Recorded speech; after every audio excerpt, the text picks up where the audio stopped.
Everybody good? Yeah. All right. No, we ain't doing this. Well, some of them might be, and that's all right. But I ain't. You get me off track already. I need some help tonight. I'm gonna get some help tonight. They don't even know it yet, but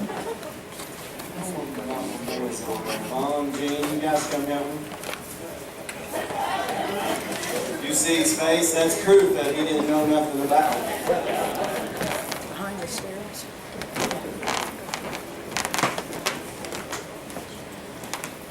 Elvis, will help me too. Come on, Elvis. You guys will be all right. Just follow me, huh? You stand there, you guys. This is Mr. Cameron. This is Mr. Stone. This is Mr. Sullivan. Y'all hoop and holler and give them a big clap. That way maybe they won't be nervous. Am I loud enough? Okay. I just want to. I don't really know what I am. I've not found the label for me yet to understand what we are. I don't know. But I find myself most of the time trying to unteach religion out of us. Amen. And so that's a dangerous job. It got Paul killed. But I love it. It's exciting, and because you get to see people's hearts set free, you get to see life, and you get to see, there's nothing better. There's nothing, it is awesome. But I saw something today, and so I was reading there about Cain and Abel. You all heard of Cain and Abel? They were the kids of Adam and Eve, the first kids. And so here they were, and Cain killed Abel. Killed him. Dead. And so then the very first thing right after Cain kills Abel is now all of a sudden Cain and God's having a conversation. And I thought, what in the world now? All the way I was brought up, what I believed was if you sin, you and God's separated, and you ain't got fellowship with Him no more, and you're cut off, and He ain't having nothing to do with you until you go through, well, depends on what church you went to. There's a different set of stipulations you had to go through to get back into fellowship with Him or what. But here I got to read that, and I thought, you know what? Cain just committed murder. And to us church folk, we'd say that's one of the big ones. And here God comes along and not only having conversation with him, but providing protection and providing mercy for him. Now I thought, whoa, now that shakes our doctrine a little, don't it? I got to wonder about that. Because I've been told my whole life that sin separated me from God. And so I got to looking in here. I got to looking a little because you guys know what we've been learning. And so I started looking. Listen to this. Listen to what Romans 5:13 says. You ready for this? Romans 5:13. Yes, people sinned even before the law was given, but it was not counted as sin because there was not yet any law to break. Did you get that? Yeah, Cain sinned. But it was not counted as sin because there was not yet a law to break. He was not considered a lawbreaker because the law had not yet been given. Fair enough? Alright? Look at these guys. Ain't they good? Vaughn, you come stand over here, switch places with Elvis. Now, this is one of my very best friends, so he'll let me get by with this, I think. But for tonight's sake, I want you to pretend like Vaughn's lost. You've not been saved. He kind of believes in God maybe a little bit, but he don't really want to be a Christian, all right? Now, none of that's true. I know him. He's all right, but just for tonight's sake, right? Now, Elvis, he'd been saved in church his whole life, and he's pretty much just a legalist. He's one of them that rolls their eyes at me and says, "Oh no, that you can't just have grace. You got to have some law mixed in there too. You can't just." All right, that's it. That's Mr. Cameron. Now, Yeah. Mr. Sullivan here, he's been set free. He's not only been set free from all the life and mess that we were in, but he's also been set free from religion. He's found out what the gospel really is. He's got it going on. He knows that he's no longer under the law, that he's got a new covenant of grace, that because he got born again, because of Jesus and the shed blood, now he's no longer in the old covenant, under the law. Now he's in a new covenant. And so he realizes he's no longer under the law. And now even though today he might have messed up or missed the mark today, he knows that that's sin. David said it in Romans 4, blessed is the man. He was looking ahead. David was. He had a vision, looking out into the future, looking at us. He's seeing this guy and he said, blessed is the man whose sin is not put on his account. Now, if it was good for Cain before the law was given, Cain sinned, didn't he? But God didn't count it as sin because the law was not given. So Cain was not living under the law, though even though he sinned, it wasn't counted as sin. And so to God, he was still able to have fellowship with him because the sin was not put on Cain's account. Fair enough? Okay. Uh-oh. Been born again. No longer under the law. Alright, let me give you some more. Listen to Romans 7. Romans 7, this is what Paul's talking about. He's talking about a marriage, but he ain't really talking about a marriage. He's talking about covenants. And he said a woman that's married to a husband, and that husband's still alive, and she goes and marries another husband, she's living in two marriages, she's an adulteress. He ain't really talking about marriages, and I'm not condemning anybody that's had divorce. He's not even talking about that. He's talking about, hey, if you come up under the law and you found out you're a sinner and then you get born again and now you're saved and you're under the new blood, the new covenant, but you're also saying that you still got to have the old covenant, live under the law too. In God's eyes, you're an adulteress. Living in two covenants. That's what he said. But listen to this, right down there in verse 6, he says, but now... See, the only way out of a covenant is death. That's why the preacher says at the wedding, till death do you part. The only way out of a covenant is death. We died in him and fulfilled the old covenant. You're no longer of that covenant. You've been set free from that covenant through death. Now you got born again, you're into a new covenant. Paul said in Hebrews 8, that's not like the old covenant. The old covenant said it's based on your performance and what you do, and you got to get it all right. Because here's what I got to say to this guy right here. This guy right here, he rolls his eyes and says, oh no, you can't just have grace. Grace is not enough. You got to have law. You can't just turn people loose. They'll just go sin and live like crazy and do all whatever they want and sin run wild in their life. But you know what this says about the law? If you offended in one, you're guilty of all. There's no scale in God's eyes. Murder is a big one to us, but you know what? In God's eyes, if you are worrying,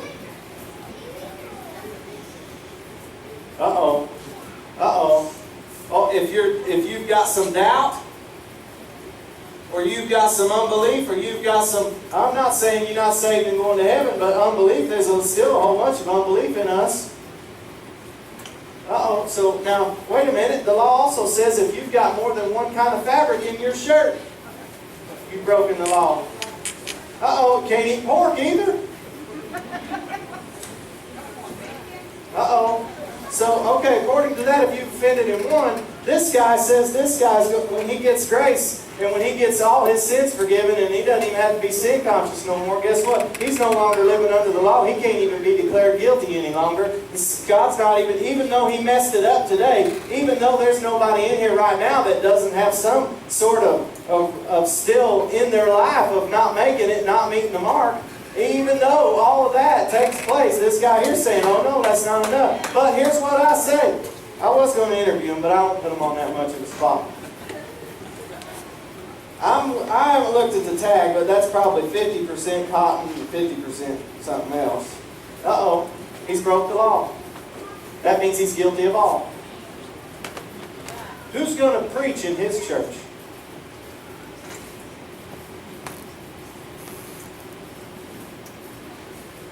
Uh-oh. So he's just as guilty as this one. As this one. Hey, this is Bond over here. I like Bond.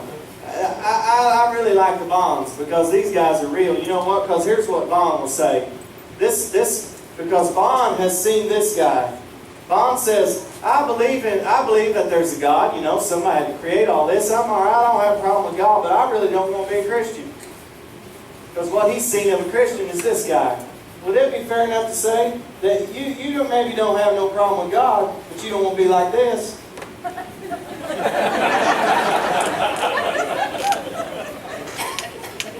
That's funny, but it's the truth.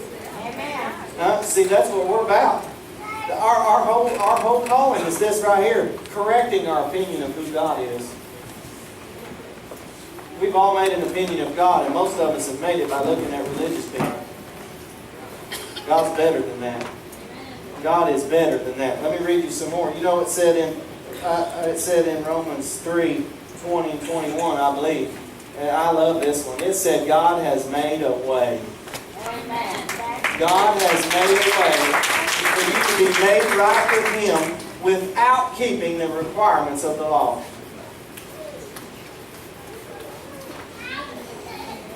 I know, it's what it says. I can't help it. I'm sorry. No, you're right, I ain't. Listen to this. Romans 5:20. God's law was given so that all people could see how sinful they were. Why was it given? To make us see how sinful we were. And so now, if that's the purpose of the law, Paul also said the strength of sin is the law. He also said, you're no longer under the law. Sin no longer has dominion over you, for you're not under the law, but you're under grace. What's that implying? Sin no longer has dominion over you because you're not under law. And so, flip-flop. I'm from Police Mill. I got to read it backwards. If I am under law, sin is having dominion over you. He said you're no longer under the law. The power of that thing's broken over your life. You're now under grace. Now, that thing that declared you guilty has been taken away. In Colossians 2, it says the handwriting of ordinances that was against you, that's the Ten Commandments, was nailed to the cross. That means the thing that was declaring you guilty, no longer over your life. That means today when you see, I'm preaching this because it's going to get our heart set free. When your heart gets set free, guess what? Everything that's hindering us from receiving from God will disappear. Everything, that's why I just tell you again every week, because a little bit more gets chipped away. Everything that's hindering you from, see, when you're religious, you got to make excuses for God. You got to make up doctrines to explain away your unbelief and say, well, we don't believe in everybody, we don't believe God wants everybody healed, and we're going to base that belief on, because what we've seen is not everybody did get healed. And so now we're building up doctrines that says, well, we're going to base what we think about God on what our circumstances have been. But when you start believing your basis of believing what you believe about God out of this book and what He says to be true, everything, circumstances start changing. And so they'll tell me that, oh, you can't just tell people that all their sin's gone, and that even if they sin today, wasn't put on their account, that the very one that they need to help them, raise them up out of their problems and their weaknesses, is not separated from them. He's right there beside them, still loving on us and pulling us up and saying, no, don't believe old religious big brother. He'll tell you that whenever you mess up, that I'm separated and that I'm gone and the one. You know, I got to think about, what about the old boy? What about this old boy right here? Lived a whole life rough and not knowing. Life whooped him. And then all of a sudden, he somehow sees a glimpse of somebody real and says, I want some of that. Amen. And then he gets some of it. But he's had his whole life full of weakness and full of sin and full of problems and full of hurt and full of scars. And he's still got all that. And then all of a sudden on the second day, or maybe after 15 minutes, I don't know, some religious old brother says, hey, you messed up there. You're separated. That's a slap in the face. He's got a question. Without holiness, no man can see God. That's what they'll say. Elvis said, without holiness, no man shall see God. That's true. Come out from among the feet. Yeah, that's what That's what they'll say. Blood covers multitude. And here's what I say. That's true. What he said is true. And guess what? You ain't got it. Guess what? He gave you. He gave it to you as a gift. You can't earn it. He gave it to you. Because the minute, Paul said in Galatians 5, the minute you go back under that system, you've got to keep the whole law again. You can't just keep part. You can't pick and choose which one's your favorite or which ones line up with your doctrine. You got to keep them all. If you don't keep them all, you keep them all but one. You're still guilty. You still have no holiness, and you're still not going to make it. That's why you might as well give up on it.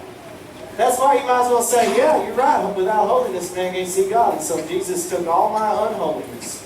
Jesus took all my unrighteousness. Jesus took all my failure, took all my sin, took all my shame, took all my guilt, and put it on His heart, and broke His heart, and put Him in the grave. And then I got His heart, and He gave me life, and He gave me peace, and He gave me connection and life with God. And He gave me access to everything that was hindering me from having access to the one that I needed to help me, to pick me up, has been taken away.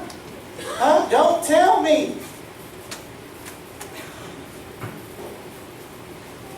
Don't tell me that when you start realizing what unconditional... You know what? We ought to put God back on the unconditional love program.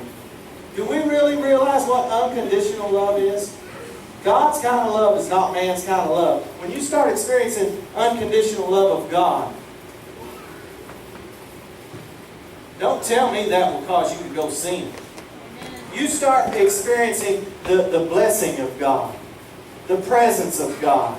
Hey, you watch this. You even start getting all that sin consciousness and that religion out of there, that unteaching and all that doubt and unbelief. Before long, you get healed.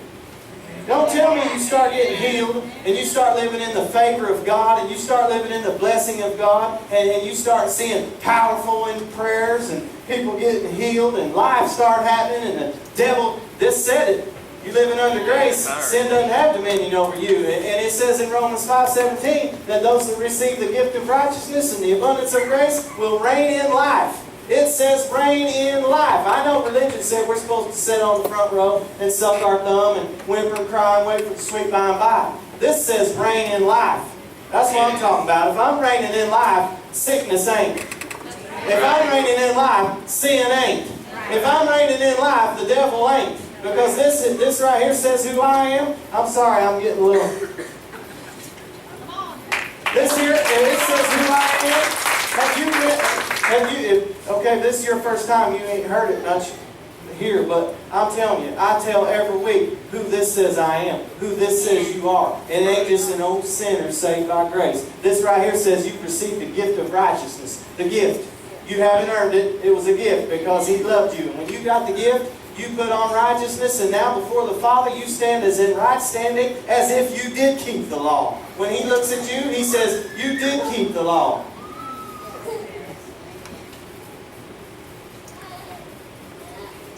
Look at this guy right here. He's set free. You know what? The devil can't even sit on his shoulder no more and say, look at you, buddy. You messed it up today. God ain't very happy with you. No, y'all pull this out right here. You know what Jesus did? He said, it is written. Every time the devil show up and try to accuse him or pinpoint him or do whatever, Jesus said, it is written.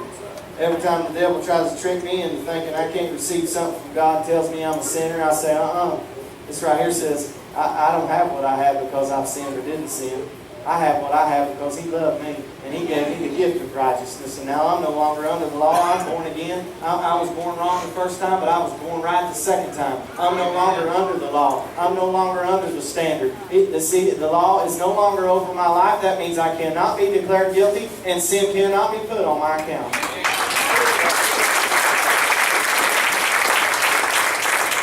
I know, some of you still cringing, thinking, oh my, that's just going to turn people loose. Well, you know what? Okay, let's just entertain that idea for a second. Say that maybe there is a few that get this gospel and then just say, well, sin's not going on my account. I'm just going to sin all I want to. It don't matter. You know, maybe somebody will. Somebody might do that.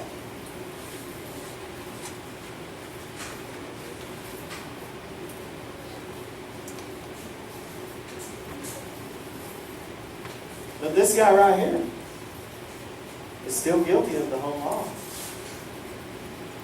Who's worse off?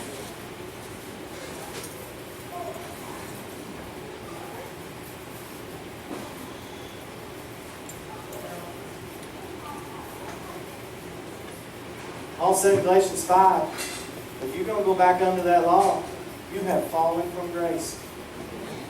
And Christ avails you nothing. Whoa. Whoa. So I just got a question for you tonight.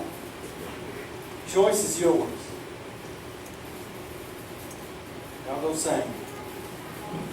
Choice is yours. Not you, Elvis. You stay here. It's three types. Three types of people, in my opinion. Three types of people. There's this guy right here. He kind of knows his need, but he ain't ever found nothing he thought would suffice him. He's formed his opinion of God by looking at this guy. And this guy's just as guilty as he is. He says, I don't want that. I don't want to just be religious and still be guilty and go to church on Sunday and pretend like I got something and yeah, maybe I'll go to heaven one day, but live in defeat and live as a hypocrite and a liar and a fake and try to pretend like I've got my life together and pretend like I'm got something going.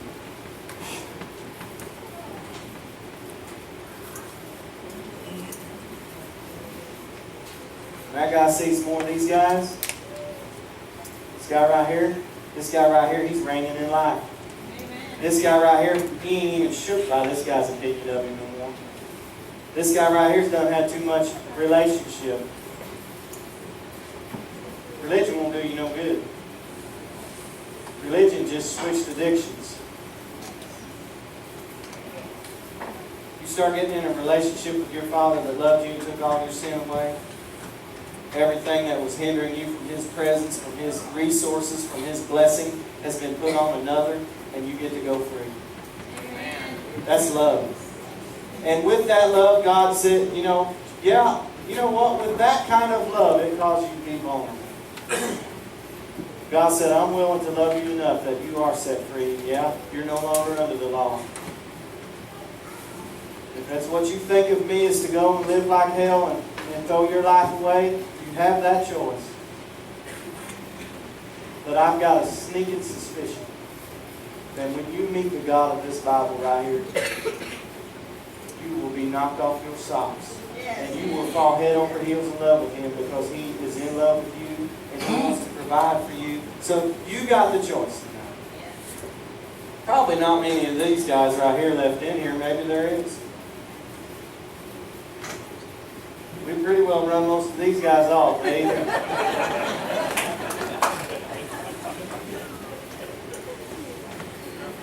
But then there's these guys right here.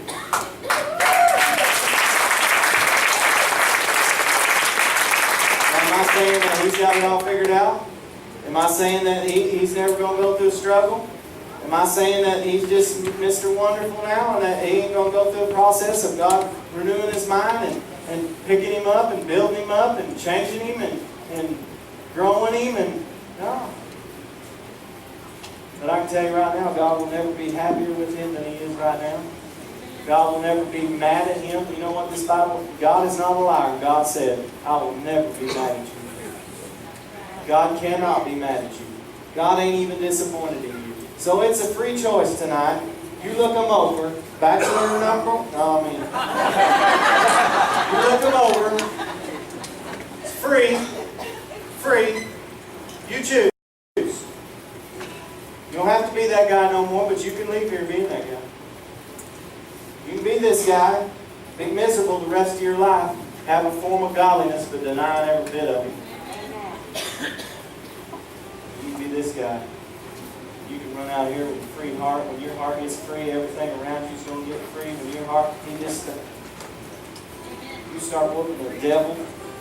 You start receiving life. You start really growing and knowing God. You start getting in. When you and God gets like this, I'm telling you, I see right now is bigger than this building. And I start walking everywhere I go. knowing that the one that's bigger than this building is shadowing over me, walking over me, and hey, he's right now. He's got his hand on my shoulder right now. He's undefeated. Hey, he's never lost. He can't. And what I believe now, I will never be separated from him. He will never leave me. He will never forsake me.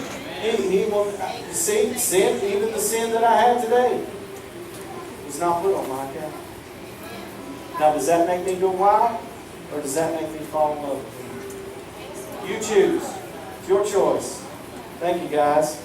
Have at it. Here's my song.